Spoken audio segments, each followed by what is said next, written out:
হাজিরা এড়ালেন অনুব্রত মণ্ডল।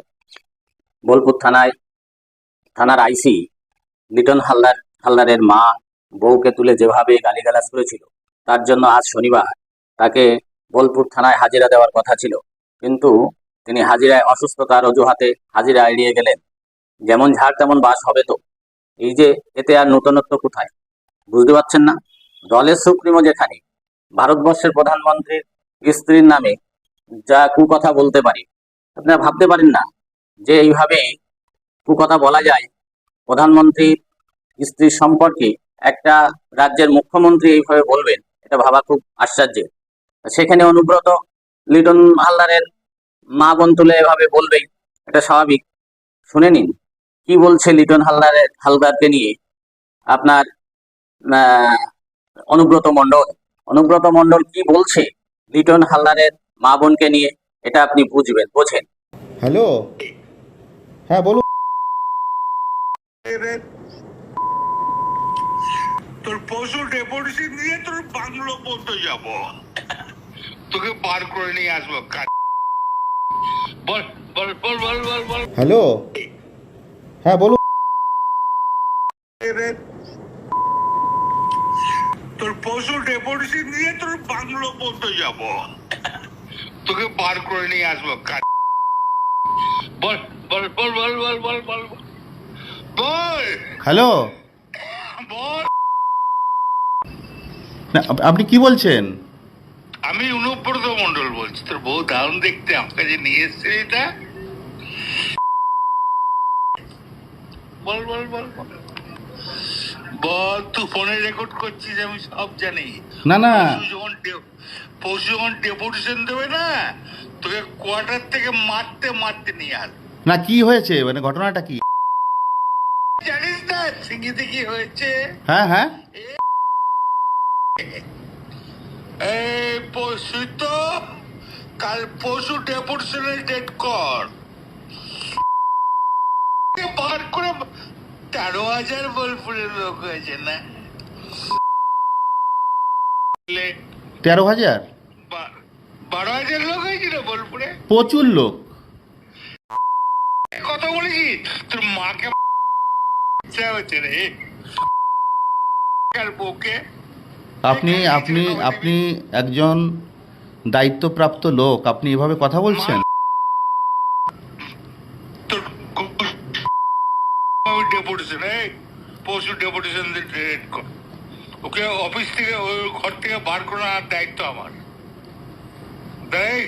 রাস্তা করে ধরতো, ধর এটা ফোনে ধর। ফোন করছিস? না না, আমাকে ফোন এসছে, ওরা বলে রেড করতে গেছে তো।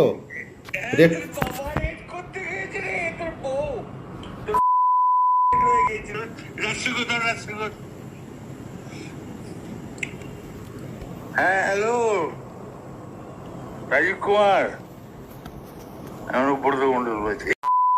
সরাবে না নাকি? হ্যাঁ, পশু ডেপুটেশন দিয়েছি, মারবে কি মারবো দেখুন আমি। আমার 10,000 লোক হয়েছে বোলপুরে। 10,000 12,000 লোক হয়েছে। এক কাজলের গু খায়, তাই রে? আমাদের, ভুল বললাম? আমরা কারোর লোক নই, আপনি ভুল ভাবছেন।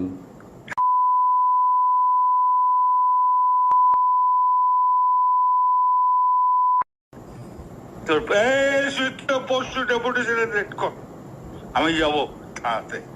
ওর চুলের মুঠি ধরে করে আমি বার করে নিয়ে আসবো ওখান থেকে। বার কর, যা। তোর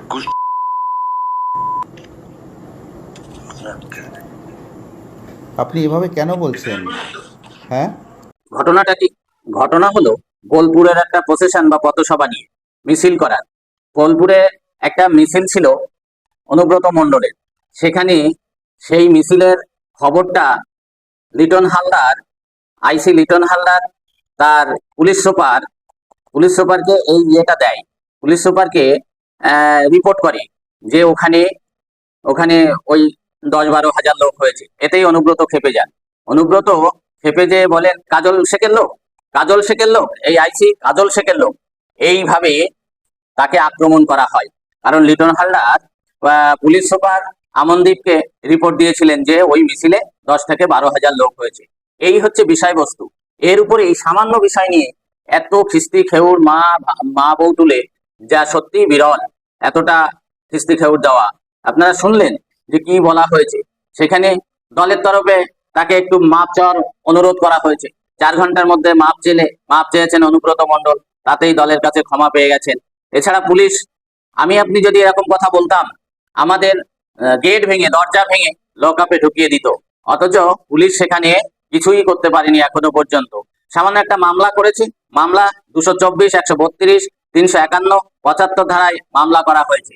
এই মামলার মধ্যে একটা জামিন অযোগ্য ধারা আছে বটে, কিন্তু কিছুই হবে না। দেখবেন এরা মানে পুলিশের কাছে গেলেও এরা ছাড়া পেয়ে যাবে, কারণ কোর্টে একে প্রডিউস করলেও ছাড়া পেয়ে যাবে। এই যে সামান্য একটা ব্যাপার, বোলপুরে একটি র্যালিতে 10,000 কি 12,000 কি 50,000 লোক হলো, কি আসে যায়, কি রিপোর্ট দিল? এর জন্য একটা আইসি, একটা কর্মরত পুলিশের মা বউ তুলে যেভাবে খিস্তি খেউর করা হলো, সত্যি আমি ভাবতে পারি কি যে আমরা এরকম কথা বলতে পারি এরকম সামান্য বিষয়ের উপরে?